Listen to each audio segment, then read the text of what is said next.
It all started at the company Christmas party. It was on December 18th because that was the night the company could rent a room in a nice local hotel. I'd been with the company for 17 years. I was one of the first salespeople Jack Carter hired when he founded Carter Real Estate. We worked to make it one of the top real estate companies in the state. Old Jack retired a couple years ago, and now his son, Jack Jr., was the guy who was portrayed on billboards and in commercials. He didn't know much about real estate, but he didn't need to know much. The two older secretaries and I joined forces to keep the ship afloat. The younger one just got his paycheck and stayed out of it. I, on the other hand, was getting a nice check at home, so I didn't worry about Jackie, as we called him in the office. He liked to flaunt and play high roller, and that suited me just fine. At least it was until things got personal. There were about 40 people at the gala, including the sales staff, office staff, and all their spouses. There was a DJ and dancing after a very good meal. I had a couple beers and felt quite relaxed and satisfied. We had a good year in terms of sales, and my year-end tax report should reflect that. I liked being in that small percentage that actually benefited from the last tax cut. As I chatted, I thought about the fact that I might even vote Republican next time. Janice, my wife of 15 years and mother of our 2 children, was dressed in a short black dress that showed off her assets beautifully. She was not a busty woman, but had worked on staying slim, and her full B-cups looked quite impressive with the bra she had stuffed her breasts into. Even after all these years, she seemed like the sexiest woman I'd ever seen. Perhaps part of it was due to the fact that I loved her completely, but she was still stunning. Maureen, the only person left with Carter R.E. who had come into the company before me, brought me out of my reverie. "Harry, keep an eye on Jackie boy," she whispered. "Looks like he'll be carrying the torch for Janice tonight. He doesn't seem to mind acting like a pig in front of Laura or his father." Laura was Jackie's trophy bride. She was about 35 years old and very lush. She was his second wife. The first had divorced him when she found out about Laura. I looked across the dance floor and saw Jackie dancing with Janice. He had her pressed against him, and his hand seemed to be dangerously close to her ass. Laura was sitting next to the orchestra and didn't seem to notice her husband's social blunder. At least it seemed like a slip to me. Don't grope or hit a guy's wife at a Christmas party, at least not too explicitly. Apparently, this rule was hard to enforce. Janice laughed at his jokes and caught every word he said. I realized she knew the score and was just trying to be sociable. At least that's what I told myself. I walked over and asked Laura to dance, and soon we were next to Jackie and Janice. Janice looked a little flushed, with droplets of sweat appearing on her forehead. "How's my best employee today?" asked Jackie generously. God, how he loved playing the role of Big Kahuna for the ladies and for himself. Technically, I was self-employed and working on commission, but Jackie probably didn't realize it. He wanted everyone to think of him as my boss and benefactor. I saw no reason to correct him or diminish his impression of me. "I'm fine, Jack," I replied. "What a party you threw tonight." "Well, I believe in rewarding all the little people who help keep my company on top," he replied smugly. "I was just telling Janice what my plans are for you and my company, Harry." I knew he was talking nonsense now. I was earning my commissions and probably taking home more than Jackie was. I had no way to improve except to sell more, unless Carter R.E. increased my percentage. That, I knew, would be old Jack's solution. Besides, I was already making more than anyone else. I wondered if Janice smelled anything. She was a sharp cookie, even though we didn't discuss my job too much. I'm the kind of guy who likes to forget about work in my spare time and just enjoy life. "Jack, you're so good to Harry," Laura laughed. I couldn't tell if she was being serious or just laughing at her husband. "We certainly appreciate Jack's caring attitude toward Harry, Laura," Janice stated kindly. "Both Jack and his father have always been very kind to us." Jack grinned broadly, guiding Janice across the floor. "I appreciate your patience with that pompous donkey," whispered Laura in my ear. "He always wants to be a big shot, but he doesn't know how to make it. He's very lucky that his father was very successful. If it was all up to him, he'd be picking shit with the chickens." I burst into laughter at Laura's very accurate observation. I guess Jackie hadn't fooled everyone. We danced gloriously, and then I took Laura to her seat. Soon I noticed that old Jack was dancing with Janice, and Jackie was holding the new traveling salesman's young wife in his arms. After a while, Maureen asked me to get her coat. The coat closet was across the hall from the banquet room we were using. Armed with the memory of the color and style of her coat, I boldly entered the room full of furs and coats. I had forgotten that people using the other banquet hall also leave their coats in this room. There were several rows of coats hanging almost to the floor. I crawled as far into the room as I could, trying to find the coat I thought Maureen had described. I even crawled between two coats, trying to find the distinctive blue scarf in the right sleeve. And that's when I heard Jackie. "Janice, you know you like life the way it is. You have a beautiful home and you can send your kids to the best colleges. I wouldn't want you to lose all that. I'm just suggesting that you meet me a few times, discreetly. I know you like me," he continued. "Why not let me take you to a few places and show you things Harry hasn't even considered?" I was beyond furious, picturing Jackie lightly nuzzling Janice. Did the goon really think she believed his ramblings? I peeked between the two sleeves and saw their torsos and heads. While Jackie was talking to Janice, he slipped his hand into her bodice. She made no attempt to remove his hand. I got dizzy and had to hold onto the bar to keep my balance. "Jack, I really don't think that would be appropriate," Janice replied quietly.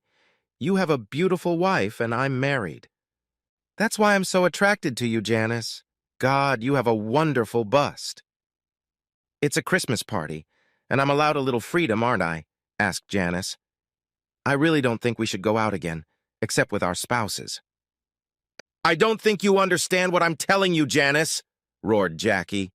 He seemed to be cruelly twisting Janice's breasts as he spoke. "You like Harry making a lot of money, and I'm the reason he does it. If you want him to keep supporting you in the same style you're used to, you'll please me." Janice gasped as he pinched and twisted her. He roughly pulled her to him and kissed her hard.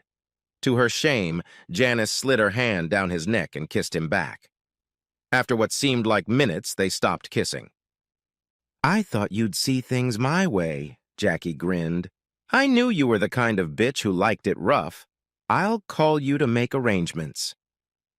"I certainly don't want Harry to lose his job," Janice agreed. "He'd be devastated, and the kids would be going to college in a few years." Jackie laughed again as they left the dressing room. I was emotionally drained. I felt weak and shaky trying to gather my thoughts. Janice was far more important to me than commissions, work, or even my home. Would she give in to Jackie's blackmail? What should I do to prevent it? My thoughts were running wild. I heard Maureen call my name. I replied that I was in the back room and couldn't find her coat. She walked back to where I was standing, quickly got up and took the coat off the hanger. "Are you okay, Harry?" she asked. "You look very pale and you're sweating all over." "I think it might have been the shrimp or the pasta," I replied. "I'm feeling better now. It's just a temporary thing." "I hope so," Maureen nodded. "I hope Jackie and Janice didn't get infected, too. I saw them leaving just as I entered the hallway." I looked her in the eye and warned, "Don't jump to conclusions, but thanks for noticing. You're a good friend." "Janice was a wonderful wife, Harry. You know that. Don't go crazy," Maureen warned. "Yes, Mom," I grinned. "You're right, of course. I'm letting you in on a little secret that I hope you can keep for a couple weeks." "I'm all ears, Harry," Maureen cheered. She loved gossip and secrets. "I highly doubt I'll be working for this company after the new year. I can't take that asshole Jackie boy anymore. I've been ignoring him, but he's made it impossible. I feel sorry for old Jack, but Junior is not my problem, and I'll keep it up. I've had a few verbal offers over the years, and I'll fulfill them tomorrow," I vowed. "Do me a favor, Harry," asked Maureen. "See if there's room in your new office for an experienced old broad who knows the business thoroughly." I hugged her tightly and laughed. She was more loyal to me than she was to Jack. Maybe she was more loyal to me than my own wife. When I returned to the party, Janice was already waiting for me. She looked worried, and I wondered if she suspected I knew what she had been up to. "Where have you been, Harry?" she asked. "I've been looking all over the house for you." "You didn't look in the stall I was in," I lied. "I had a little trouble with the shrimp or the dip or something, but I'm feeling much better now." "Oh, Harry, you should have told me," my wife admonished. "You know you feel better when I'm taking care of you." "Did you have your hands full taking care of Junior, or should I say, did he have his hands full?" replied I. "Harry, are you jealous?" she asked, arching an eyebrow. "You know you're the only man for me. All the more reason for you not to worry about some two-faced ladies' man." That did make me feel better, but there was still the matter of his hand squeezing Janice's breasts. It was a vision I wouldn't soon forget. Janice stayed by my side for the rest of the evening, and I began to enjoy myself. She danced beside me and ran her hands over my chest and neck. I noticed Jackie watching us a lot. I pulled Janice even closer when I felt his gaze on me. I wondered if I was being possessive and trying to make him jealous. Then I realized it was a twisted thought. Janice was my wife, and we slept together. Dancing with her shouldn't make him jealous. Her body belonged to me, and I cherished and loved it every damn day. Somehow I felt closer than ever to Janice, but at the same time I was very angry with her. Just a woman has the ability to negate a man's anger with just a look or the closeness of her breasts. Janice sat very close to me as we drove home. By the time we got to the house, Janice had driven herself to a frenzy. We barely made it to the bedroom before she had already taken off her dress and was unclasping her bra. "Wow, Janice, what happened to the double peaks?" I pointed to her breasts. "Looks like you gave them a good tug and twist. Anything you want to tell me?" I realized she hadn't expected her breasts to be so red and me to be so observant. She looked at herself, then at me. "Oh, looks like someone's been playing with them, doesn't it?" she teased. "And what are you going to do? Leave them alone so someone else can have some fun? Or are you going to come here and claim ownership again?" I was still annoyed that she'd let Jackass play with her bust, but there was something in her words. Did she really know me better than I knew myself? "Harry, they're yours. I swear they're yours." And then, as I pulled away from her swollen breasts, she said something that made me so hot I almost lost my senses right there on the spot. "You might want to claim the little girl back in the same way. There's no telling who was playing with her tonight," purred Janice. "How did she know my buttons so well?" Finally, I heard what I had been waiting for so long. "Harry, please, stop," pleaded Janice. "I don't think I can take much more. She's all yours. Show her who she belongs to, Harry." I climbed up Janice's body, licking and nibbling every inch of her. She liked it at first, but after a minute or so, Janice started begging again. "Please fuck me, Harry," she moaned. "Jesus," she muttered after a few minutes. "You shook the shit out of me. Did the thought of having someone else with me turn you on so much?" I thought for a few seconds before answering, "I guess so, as long as it's a little game we're playing. You are a dream come true for me, but sometimes it's just a wet dream. And yet I feel that you are mine, and I am yours. I would go to hell for you if I knew you loved me and were true to me." "Sweetheart," Janice exclaimed, "that's all a woman can ask of her man. I am yours, body and soul. Never doubt it." "Then how did your breasts get so red and swollen?" I asked. "Honey, it was a Christmas party. Didn't I see you fondling Andy's wife?" Janice asked. "Damn, did you see that?" I laughed. I thought I was being very sneaky. "Andy saw it too. He insisted on getting his revenge by feeling my breasts and ass during the dance," Janice giggled. "You missed something, big boy." "I didn't miss little Jack squeezing your ass during the dance and you letting him," I replied. "Honey, I don't think you should call him little Jack. When he squeezed my ass, it showed amazing size and firmness," Janice teased. "You're just a jealous, horny bastard," Janice laughed as she took a breath. "Good thing the kids are at Mom's tonight. They would have called the police when they heard me moaning and screaming." We fell asleep in each other's arms. Lying in bed, I thought about how wonderful it was that a woman like Janice had found something to love about me. I squeezed her breasts, remembering how Jack had felt her a few hours ago. It angered me that Janice had let him do it, and that he thought he could do it. And yet Janice seemed loyal and faithful to me. One could be a little risky at a Christmas party. I was no angel in that regard. Nevertheless, I had to sort out my thoughts and pay close attention to what was going on. By noon the next day, I had made arrangements with another real estate company in the area. It was a Sunday, but realtors often work weekends. The owner of the company was happy to set up an appointment when I explained to him the reason for my call. The commission was very generous, but I had to bring my clients with me. I was confident that I could sell enough to them and for them to keep my income the same. It was very flattering to have another professional actively working to hire me. The company knew I had developed a following over 17 years and was willing to compensate me accordingly. I asked if I could start on January 1st, and he agreed. I also asked him to keep everything confidential until I let Jack know. In my business, there is no 2-week notice. If you move to another company for a job, they can't get your ass out the door fast enough. The computer, files, floppy disks, and disks stay with the company. I was relieved, looking forward to the new year. I was becoming increasingly annoyed with Jack's pompous behavior. His attempt to get even with Janice had simply freed me from any obligation I might have felt. Besides, I had a nice deal closing coming up between Christmas and New Year's Eve, and I wanted to make sure I got my check for it. The best way to be safe was to not let anyone know I was leaving. I mentally marked Maureen to keep the cat out of the bag. I knew I could count on her. I took the day off and watched a soccer game. The next day, I was in the office early in the morning. I didn't want to miss any business or shenanigans Jack might pull. I talked to Maureen about not spreading my plans for QT. Around 11 a.m., Jack asked me to come into his office. I was surprised that he came so early. He usually aimed for noon and only rarely achieved that goal. "I've signed you and Ray Jensen up for a seminar in Dallas next week, Harry. I know it's very soon, but the best deal makers are supposed to be there," the poor bastard apologized. "I'll arrange your flight for Wednesday, the 29th, and you'll be back Thursday night just in time for New Year's Eve." "Gee, Jack, I don't know what to say," I mewed. "I guess I could ask Janice if she wants to go on a little trip."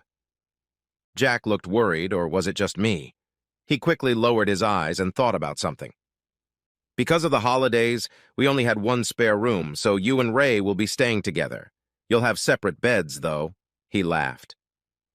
Jack had never shown any desire to pay for the extra tuition. He'd even resisted advertising. I smelled a rat. "Sure, Jack, I'll go," I told him. "I can always use any trick to help close the deal." "Great," said Jack with more than a little relief. "I'll get everything set up. All you have to do is report to the airport. I'll have someone drive you if you want." I knew the creep was up to something. He was too nice and obliging. I knew he was spending all that money and time just to get into my wife's pants. I also knew that one of us was going to die before that happened. It was Christmas week, which is always a slow week for our work. I informed everyone in the office that I would be out of the office, looking for leads and preparing for the holiday. First, I set aside time to finalize the arrangement with Carter R.E. It was set for Tuesday, the day before Jack would be flying out of town. The timing couldn't have been better. The pigs would be flying before me. I wasn't going to leave, nor was I going to give that miserable bugger time to stalk my wife. I kept my eye on Janice. Not that I didn't trust her, but there was no need for foolishness. She was the hunter's prey, and I was sure she wouldn't fall into a trap or sleep with him. Janice worked as a teacher at the middle school, and Thursday was the start of her vacation. I figured as long as she was at work, she was safe. I did take the time to get her more gifts, and even better gifts than before. It annoyed me that I felt like I was competing with Jack for her affection. It was like a new date.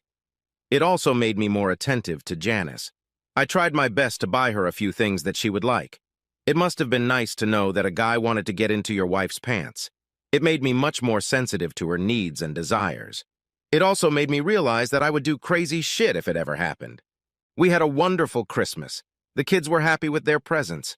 When Janice opened the little box with the pearl necklace I bought for her, I thought she was going to cry.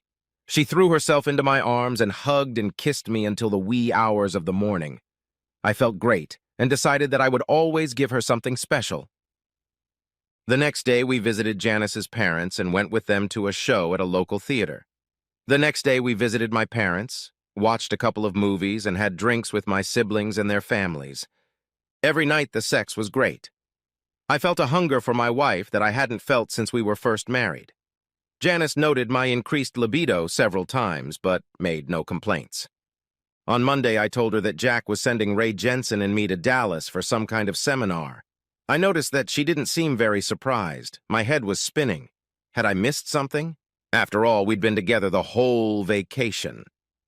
Then it occurred to me that I was taking a 40-minute walk every night to keep from gaining excess weight. Sales is not the easiest field in which to stay slim. She could have talked to Jack then. You waited a long time to tell me, didn't you? Janice snickered. I have the day off, and I thought we could do a few things together. I want to do that, too.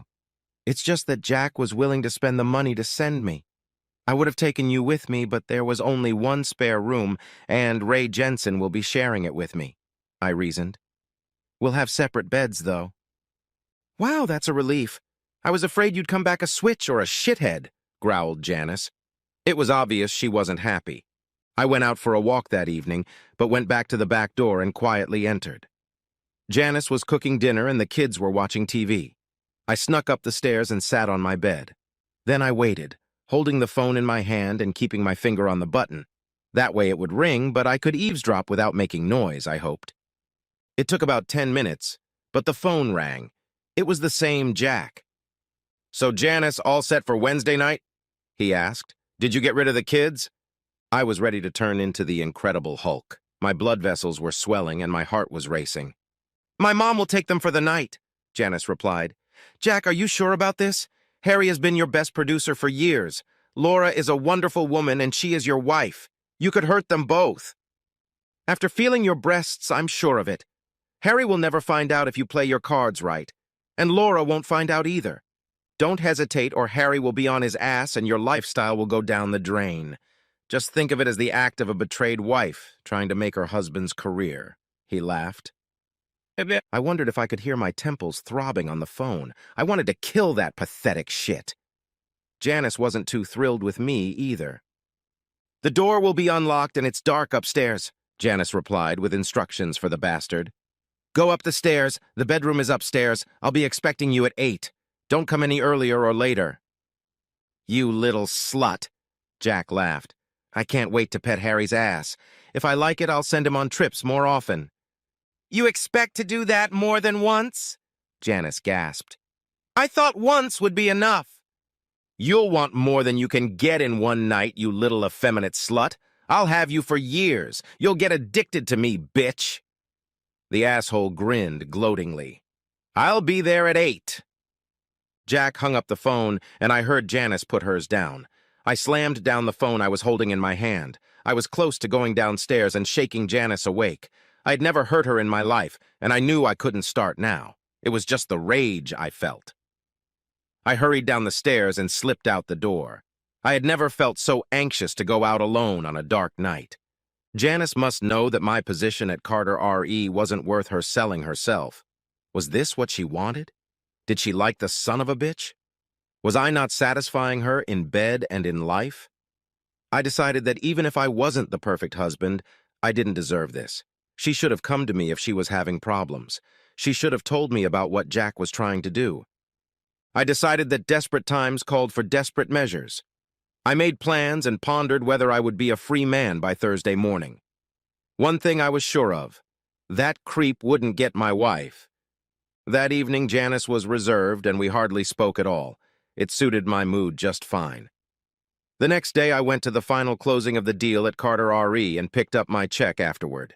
$8,000 was a decent severance package, I decided. I got home early and Janice took a much warmer attitude toward me. She seemed happy, humming and humming as she prepared the family dinner. I didn't like her elevated mood. That night in bed, I tried to be calm and composed. I hated myself for being weak. I cuddled her against me, putting her hair under my nose, and fell asleep.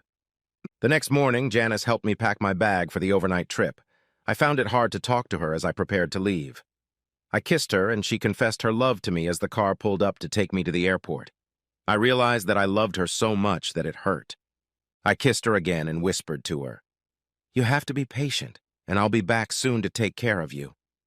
I rode to the airport with Ray. He was excited about the trip, and I tried not to let him know anything was wrong. As we got out of the car and headed towards security, I stopped him. "Ray, have a great time. I can't make the trip. I can't explain right now, but please don't tell anyone I'm not on the plane. Especially don't tell Jack. He'll fire me on the spot," I reasoned. "Just keep it quiet until you get back, okay?" Ray was a good guy, albeit a little embarrassed. He nodded, we shook hands, and I went outside and caught a cab. I called Maureen from my cell phone and asked if Jack was home. She said he was. I asked her to print out a note and slip it under Jack's door as he was leaving the room. I told her I would explain everything the next day. Maureen realized something was up and promised to follow my instructions exactly. "I want you to write this," I dictated. "Please come at 8:30 sharp. The family will be here before then." She repeated, and I hung up. It was already noon, and I had a cab drop me off at a small restaurant. I had lunch and walked around the nearby shopping center for a few hours. It seemed to be the longest day of my life. Finally, at 7, I caught another cab to drop me off a few blocks from home. From across the street and out of the driveway, I could see Janice's parents loading up my kids and carrying them off to their place. It was quiet outside, and around 7:45 darkness fell on my house. I walked up the stairs, more nervous than ever. At exactly 8, I opened the door and headed for the stairs. The only nightlight pointed the way. At the top of the stairs, I took a deep breath and stepped inside. I could hear her breathing on the bed. I was angrier than ever and hornier than ever. I quickly took off my clothes and walked over to the bed. I heard Janice's breathing stop for a second. Then she started taking short, quick breaths. I decided that I would show her who owned her once and for all. I found her feet and slid my face along her legs. I thought to myself that she believes that it is Jack doing her favors, and that is why she is so incredibly hot. I don't know how long I caressed her, but she trembled and tried to push my face away until I finally stopped. Then I lifted up and started rubbing myself against her. I was as rough as I had never been, and never would be with my beloved wife. I lost track of time and space, turning my head a few degrees to look into Jack Carter's burning eyes. "Surprised I came first, you pathetic piece of shit? You're not sleeping with that wife," I declared. "I don't think she has another sex in her. Do you, Janice?" I turned to Janice again. She had blonde hair, and her ass was wider than I had ever noticed. Confused, I flipped her over onto her back. It was Laura Carter. "Actually, your wife has another sex," I heard Jack say from behind me. "But I'll be surprised as hell if she does." Janice was standing in the doorway behind Jack's back. I shifted my gaze from her to Laura and back to her. "What the hell?" was all I could manage to utter. "You fucked my wife, you bastard!" Jack yelled. "I'm firing you, and I think I'm going to kick your ass!" Jack raised his hands into fists, and I jumped up to meet him. I was in for another complete shock. My brother Ben, who was a bricklayer, weighed about 240 pounds and was well over 6 feet tall, walked into the room. He grabbed Jack by the collar and took off with him. I could hear Jack thrashing around the room. Then the door swung open, and Ben yelled, "Don't you ever bring your sorry ass in here, or I'll throw it across the street!" I sat down on the bed next to Laura. I looked at her for the first time. She was an attractive woman. She was a little heavy for my taste, but few men could throw her off the bed. She seemed to be coming to her senses. "Good God, I've never been had like this," she moaned. "I knew it couldn't be Jack. You were incredible." "And you won't be had like that again," interposed Janice. "If I'd known Harry was going to interrupt the dance, I'd be in this bed by now." "I don't understand what's going on here," I muttered. "I thought you were the one waiting for Jack. I would never cheat on you, Janice." "You're so lucky I turned out to be the idiot who suggested Laura wait in our bed, lover boy. You just got free sex with no strings attached." Janice smirked. "I knew you were in the dressing room that night, you big dummy. I lured Jack in there so you'd know what he was up to. I wanted to see what you were going to do. This fucking job doesn't mean shit to me. I know you can get a better job at any time. You're the best." Janice continued. "When it started looking like you were going to let that bastard come in here and fuck me, I told Laura. She knows Jack is playing a trick on me, and we thought that way we could catch him in the act. I guess I underestimated you. I didn't realize you were in here sleeping with Laura until I heard Jack come in. When he flicked the light switch, I knew you had a plan." I started to have my doubts when Laura moaned non-stop for a full half hour. Ben was here in case Jack got out of control. "I know you could handle a guy, brother, but I figured you must be exhausted. You had that girl like there was no tomorrow. Look at you, you're still dripping sweat," added Ben from the doorway. Janice helped Laura get dressed, and I grabbed a robe and joined Ben in the kitchen. I'd never had a better beer or appreciated my little brother more. He just grinned as he told me how he and Janice were amazed at the sounds coming from the bedroom. Then, when they were ready to sneak up the stairs and surprise Jack, they heard the front door open and hid again. Janice was very suspicious by then, Ben laughed. She ran for the stairs, muttering something about how she thought it looked like you were the one having fun up there. We got there when the lights came on. You were like a man possessed. You didn't even notice Janice when you told Jack she was the only wife he wouldn't have. That was a great touch. Ben made me laugh. The way he told the story sounded like a Marx Brothers movie. I was still worried about how Janice would take it all and what kind of trouble Laura would get into. Laura and Janice appeared in the doorway. "I just wanted to tell you not to worry about me," Laura smiled. "Jack can't afford to be too outraged. He's yet to explain why he's here. I have a good excuse. Harry, I'll never forget you, I promise. Thank you." She gave me a quick kiss and walked with Janice to the door. Ben laughed, wished me luck, and headed home. Janice came back into the house and sat on my lap. I took her in my arms and tried to apologize. "Hush, husband," she whispered. "You have nothing to apologize for. You defended your home and family. I am proud of you. I'm only worried that Laura will tell the other women what a fantastic lover you are, and I'll have to watch you every minute. Did you really think you were sleeping with me? Her breasts are much bigger. So is her ass, isn't it?